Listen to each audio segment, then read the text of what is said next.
How to get Airbnb discount. Hey everyone, welcome back to our channel. This is Bimal from The Solution Guy, and in today's video I'll simply show you how you can get an Airbnb discount. So just make sure to watch this video till the end.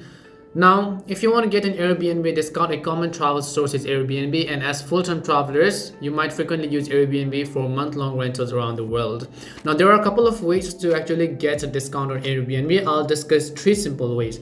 The very first way is to book an Airbnb by the week. One of the easiest ways to earn an Airbnb discount is by booking a rental property for an extended period of time. The majority of Airbnb hosts will start giving discount to guests that book the property for a week or longer.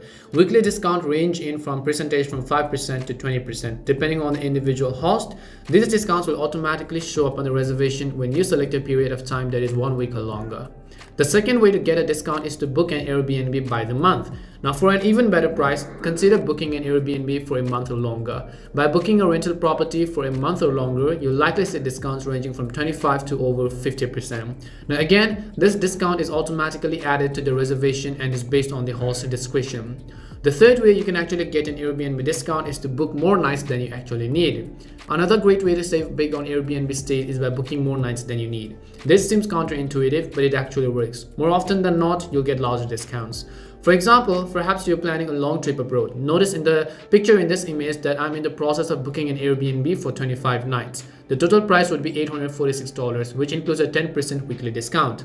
Now look at the picture in this. This is the same rental property, but instead of booking for 25 nights, I decide to book it for 30 nights. A 50% monthly discount is now added to our reservation. Now instead of paying $846 for 25 nights, I'm paying $546 for 30 nights, saving us $300. Now isn't that actually a great deal? The same technique can be applied to shorter days too. Notice in the picture again over here that I'm looking to rent an Airbnb for 6 nights. Since this is an entire week, I'm not given the weekly discount. We would pay a total of $252 for this stay. The same property is shown in this picture again, except we intend to book it for 7 nights. Regardless, if we actually stay the extra night, we will still pay less because we were given a weekly discount. If you're planning a holiday with Airbnb, I highly recommend playing around with the dates of your next trip to see if you can pay less by booking more stay for nights than you actually need. The other way is you can actually ask the Airbnb host for a discount. This tip can be controversial, but asking the host for a special discount can also save you a lot of money on your Airbnb stay. Hopefully this video answered your question as to some of the ways as to how you can get an Airbnb discount. We hope the video was really helpful, and if it did help you, then make sure to leave a like and subscribe to our channel. If you've got any more questions, feel free to leave them down. Thank you very much for watching, and see you soon in our next video.